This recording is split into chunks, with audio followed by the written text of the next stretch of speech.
All right, so let's talk about attending one of Dr. Joe Dispenza's week-long advanced retreats. I recently went to the event in Cancun, so this is December 2022. I'll leave some timestamps or chapters down below so that you can skip around to the points that you're most interested in. And if you have questions, of course, leave them in the comments below, and I'll try to answer them. All right, so let's dive in. So if you are new here, my name is Dr. Jessica. I'm a naturopathic doctor, acupuncturist, and a health coach. And a lot of what I do in helping clients implement dietary lifestyle changes for better health has to do with meditation or mindfulness. So for me, attending one of the week-long events is like going to school or going to class or a seminar. So I went to the one back in, I believe it was April of 2022, which was the San Diego retreat, actually with my mom, and I have a review about that. I'll leave it, which side? I'll leave it up here if you want to learn more about that. But let's talk about Cancun. So first of all, Cancun, let's start with the hotel, the venue. Beautiful, beautiful retreat. It's at the Barcelo group of hotels. Specifically, the event is held in the Barcelo, the Riviera. It is a luxury kind of all-inclusive resort. It is gorgeous. It is beautiful. You have options for many different room types, all of which are really, really, really beautiful. So when you go to purchase a ticket to Dr. Joe's event, you will then also receive a link to book your hotel as well. So for this event, because we're a little bit outside of Cancun at a resort, kind of in the middle of nowhere, you really do need to stay at one of the hotels at the Barcelo group. Otherwise, logistically, I'm not sure how that will work out. So the way the booking with the hotel works is that once you sign up for the Encephalon event, you will get a separate email or actually a link through your dashboard on the Dr. Joe website that has a link to booking with the Barcelo group. Now, like I said, the event itself is actually held at the conference room or the ballroom, which is inside the Riviera. You do have an option to stay at one of the other hotels inside of this all-inclusive resort, but just keep in mind you will either have to walk or take a shuttle over. Now, funny story, I actually was able to stay at the Riviera. Now, these rooms sell out super fast. So I had friends who were also going, and they were not able to stay at the Riviera, but had to stay at the Beach Hotel, one of the other hotels that the Encephalon group has a discount with. But my room was so far on the other end of the Riviera that my friend actually was able to walk over faster than it took me to go to my room to the conference room. But that's a whole separate story. So when you have the opportunity to go ahead and book your room, once you've secured a spot in the as part of the week-long retreat, book your hotel immediately, especially if you want to stay at the Riviera, because the rooms sell out pretty quick. I think things sold out probably in about 15 minutes or so. So just note that. The whole process of going ahead and booking your ticket for the event itself, if you sign up on Dr. Joe's website, can receive an email for the event, and you will know in advance when the registration will open. And when registration opens, tickets go on sale really quickly and usually sell out pretty fast. So just be aware of that. You need to kind of be at your computer, ready to go, ready to book everything, because things sell out pretty quickly. Especially, I think the Cancun event is pretty popular. There were about, I think, 1,800 people at this event. So big event, lots of people, lots of great energy, but things move quickly. Once you are able to sign up for your, event registration and then get your hotel, the hotel itself is all inclusive. Again, it is a beautiful, beautiful resort itself, at least at the Riviera. I think the beach is just a little bit older of a facility, but also still beautiful. But if you want to go for the premium room, you want to book something at the Riviera. Through Dr. Joe's website or through the link that they send you, you can also book a shuttle from the Cancun airport to the actual resort. And that's included as well, at least for our event it was included in the price of the entire event registration. All right, so check-in. So I actually went down a day early. The event started on a Monday and I got in on a Sunday night. It's kind of a long day of travel from the West Coast in Seattle, but I was able to find a one-way ticket there, which I definitely recommend if you can. Travel is just chaotic as far as like connections, and I'm not doing that. If there's a direct flight, I'm going to take it. So I was able to come in the night before, which I think was really helpful. So I had a day to kind of enjoy the facilities and kind of get a layout of the land, and actually have a little bit of time to relax before going into the resort, especially after a long day of travel. Got off from the airport, was really easy to go through customs and everything, and then you walk outside and there's going to be somebody. If you've been to the Cancun airport, you know it's a little crazy. So people with signs and everywhere, but they're very very helpful, and somebody from the Encephalon group or from the shuttle in which they're booking will have a sign and tell you where to go. So pretty simple. You get on the shuttle. It takes about, I think it's like 45 minutes to an hour to get from the airport to the Barcelo resort. And once you got there, this is where it got a little crazy.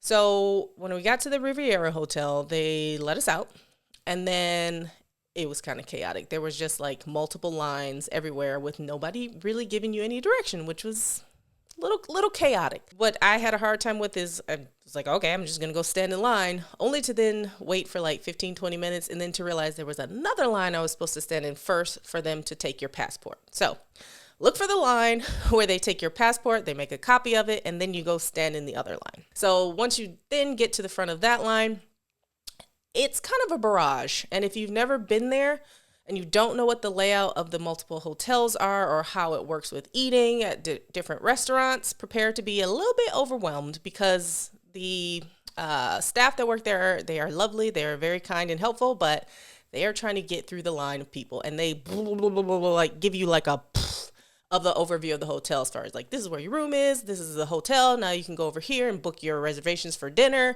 blah, blah, blah, like you can go here and here and here, and it's just like, whoa. And then they send you off on your way, and you stop at the next desk, and then at the next desk, you can make your food or dinner reservations if you're staying at the Riviera. Now, if you're staying at the Riviera, there, aside from a buffet that is pretty much open, I think breakfast, lunch, and dinner, there are also, I think, 4 or 5 different smaller actual sit-down restaurants where, you order. So there's like a French restaurant, an Italian restaurant, a taco bar, a sushi place. When you get there for the event, what they're going to have you do is book all of your dinner reservations for the week. And here is where I went wrong. I was using my previous experience from going to San Diego, in which we were done most nights around 6:30. Like once we got into the swing of things, we were pretty much done by 7 at the latest. However, in Cancun, it was a little bit different. Dr. Joe was feeling it. The group was feeling it. The energy was high, and we were in there till like 8:30, almost 9 o'clock most nights. So I had made all my reservations earlier that week, to kind of thinking I'm going to like beat the rush of people. And I was making dinner reservations for like 7:30 or 8, because it's usually when I eat dinner. Well, I missed every single one of those reservations. And because it's so full, because, everybody's there for the event and the hotel is pretty much packed, you can't really change it once everybody else gets there. So I would recommend, if you're going to make reservations, make them for a little bit later than you think. That way, at least you'll be able to check out some of the other restaurants. So I was able to check out the French restaurant. Food was really great. You just have to kind of go with the flow and be okay with maybe not having separate meals, or maybe not eating outside of the Riviera buffet. Now, you, as a guest of the Riviera, you can also go around to the other hotels. I believe there are several different hotels, and each of them have their own restaurants as well, or buffets as well. And as a guest of the Riv, you can go eat at any of those for no additional charge. Now, the tricky part is that if you are going with a group of people and everybody is not staying at the Riviera, anyone's not staying at the Riviera itself will have to spend an additional $25 if they want to eat at the Riv sit-down restaurants. So go in knowing that, and I think you'll be a little bit better prepared than I was. So again, the facility has the Riviera, the beach, a couple other hotels, and then like a little mall. It has a spa, all of which is accessible through like a little shuttle that drives around. Not little, like a double-decker bus that drives around and can take you and pick you up and drop you off. And it just kind of runs constantly until, I don't know, some crazy time, I think like 2 a.m. And for the event specifically, they have specific pickups. So if you're staying at the event and need to get to your 4 a.m. pineal gland meditation, the shuttle will be running. So that's kind of it on the facility side of things. Now, as far as the structure of the event, I kind of alluded to things were a little bit different from my experience in San Diego. It was just that we were going a little bit longer. I will say that If you watch your online progressive and you were confused at all, or you read Becoming Supernatural and just weren't quite grasping the concepts, I promise you, Dr. Joe will give you multiple ways to understand. He will say things in different ways. There's like a lecture, and then maybe you'll have a break for breakfast, or either you'll do the meditation first and then have a break. It kind of depends on what he's feeling. Usually the flow is kind of like, you go in, we have a meditation, he'll speak a little bit about it, and then we'll break for breakfast. We'll come back, he'll do some lecture. We'll have either another break or it'll be lunchtime, and then we'll come back and have another meditation, and then we'll kind of wrap up for the day. And that would generally take us, we would either be on the beach for a walking meditation or around 6:30, 6:45, depending on when the sun came up kind of, and in the ballroom usually around 6 a.m. And that's not including if you do a pineal gland meditation, which is usually like 4 a.m. So know that the days can be long. So starting at 6 a.m. and we were, again, going pretty late until maybe like 7:30, 8 o'clock, sometimes 8:30. So just know that that's kind of the schedule. It's a long day, but it is worth it. And you have multiple opportunities to practice your meditations. He goes through different meditations. You have multiple opportunities to understand the concepts that he talks about. And he says it in multiple ways. And you get to turn to the person next to you and explain so that you can build upon your model. And when you build upon your model and you understand more, you really can grasp the concept and teach it to somebody else. That means you're building those neurological connections, right? And that is really helpful in taking you forward and deepening your meditative experience. So those are kind of the days. So what I would do once I kind of got into the swing of things is we would have the morning meditation.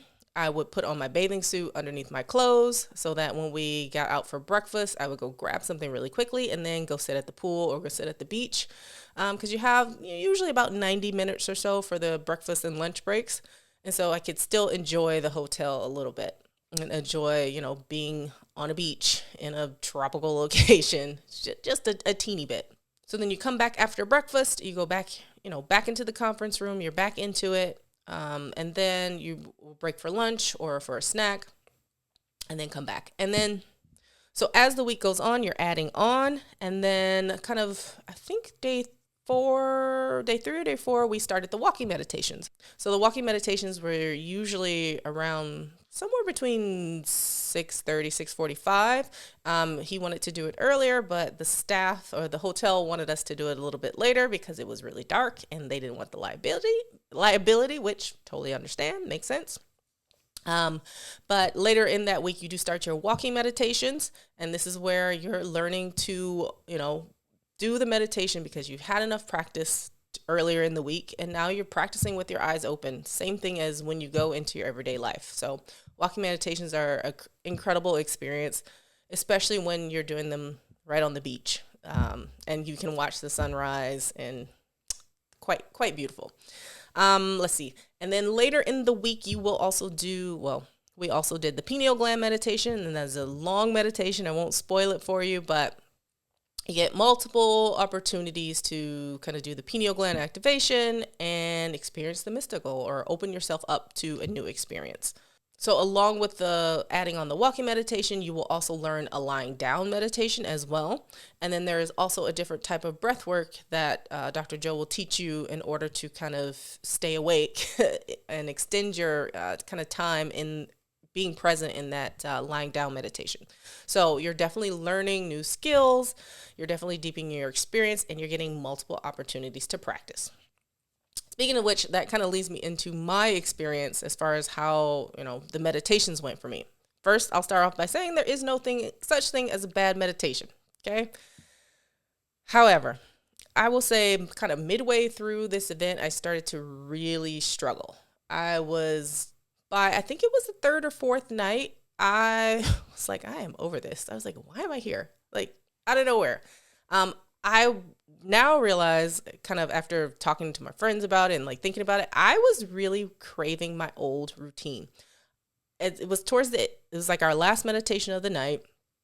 It was like, I don't know, it was like maybe 6 o'clock. And I was like, I just want to go sit on the beach, or I just want to go to a sit down dinner. I don't want to go to a buffet. Like, I was going through it. So I actually packed up my stuff, like told my friend, I was like, I'm leaving. She's like, okay, bye, do you? And I'm like walking towards the door and I stop and I'm like, what are you doing? Like, this is why you're here. Like, get over yourself. I was like, this is your chance to get over yourself. Like, what if you just went one more time and just decided to do something different? And I was like, okay. So I went and I sat and I had a very difficult meditation. I was literally fighting myself. At one point I was like, am I crazy? Like, I wanted to get up and run out of the room. I was fighting my body. I was fighting all sorts of things started coming up from my past. And I was like, where is this coming from? I was frustrated. I was angry. I think I hit rage at one point, but I just kept hearing Dr. Joe's voice one more time. Just come back. Just go one more time. And I said, I was like, oh, you're getting to the end of, your current beliefs, or you're getting to the end of your personality here. And I said, well, what if you just sat with it? Is there something on the other side? And so I did. I sat and I kept coming back. And then at the end of the meditation, I wouldn't say, there was no blissful experience in that meditation. It was just me fighting myself, but it was looking back now, it was a really good experience because it was victory. I sat down, I tamed my body, I tamed my mind, and I kept coming back and I didn't give up. And so then the next morning was another really kind of difficult meditation for me, in which I was still kind of battling the same things. It was a little bit better because I didn't want to get up and run or scream, but same thing. I was just kind of telling myself to come back over and over and over. And I was training myself. And I've never really struggled that much in meditation. It's usually like I'm sitting down because I want to, but it almost felt like it made no sense, because it's like, you want to be here. You decided to come here. Like, nobody's making you be here, but like, why are you having such a hard time? And I was just coming up against some of my old habits and patterns. And it was a really good experience for me to then get over it, because by the end of the week, I had really amazing meditations in which I felt I truly, like, really connected deeply and on another level to oneness and wholeness. And I don't think I would have gotten there had I not started to peel away some of those layers. So you get multiple experiences or multiple chances to fight yourself, if that's what you need to do, but multiple chances to experience that and to go deeper. And then, of course, can't forget my favorite part are the healing meditations that you start to do towards the end of the week as well, where you have the opportunity to basically, as Dr. Joe puts it, love someone into life. And that feeling of love and gratitude that is in the room is like nothing else. If you have trouble getting over yourself, then by the time you get to the healing meditation, you'll have no problem opening your heart to help somebody else. So truly beautiful experience. I cannot recommend it enough. I did see some of you at the event, and some of you guys came and said hi. Oh my gosh, you kind of made my day when you did that. So I'm really happy to all of you that I got to meet. Leave it in the comments below if you were there. I have to say that, again, this experience was different for me because the last time I went with my mom, totally different experience going with a group of friends, just different perspective, different, late night dinners. And then it was a little harder physically this time, I think, because, we would go to dinner at like 9:30 and then you got to be in the room by 6. So totally different experience. Now I understand why people go again and again and again if they can, because it truly enriches your experience. When now being home, my meditations are even deeper. I feel like I'm able to get over myself a little bit quicker now, and kind of get into the zone or whatever you want to call it. And I feel like I'm a little bit more present in my everyday life here. So I see why people go to multiple events. I would love to go to an advanced follow-up. So I think that's next on the list. So let me know in the comments below if you have any questions, if you want to share about your experience, or if there's something I didn't answer here, definitely leave it down in the comments below. If you are prepping to go to an event, I have a video all about like what to take and like what I took. So if you have any questions about that, check out that video somewhere over here. And thanks for watching. Again, thanks for those of you who I got to meet there. That was super awesome. I hope that this video was helpful. As always, give it a thumbs up if you found it was. It helps other people find the channel and find this information. And be sure to subscribe so that you can know when I post a new video next week. All right, I'll see you in the next video. Bye.